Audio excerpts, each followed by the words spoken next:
તમે અમને એટલો બધો સમય આપ્યો, અમને દાસના દાસ બનતા શીખવ્યું, અમને આપના આશીર્વાદ આપ્યા, અમને બહુ મજા આવી.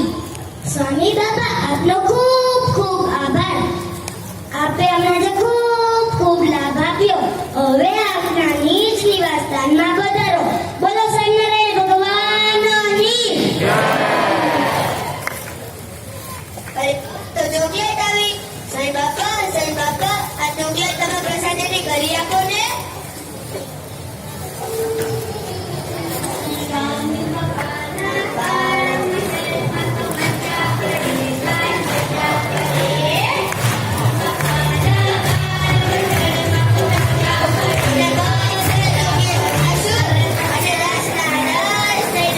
પરમ પૂજ્ય સ્વામીજીનો આપણે ખૂબ ખૂબ આભાર માનીએ. આજના દિવસે બાળકો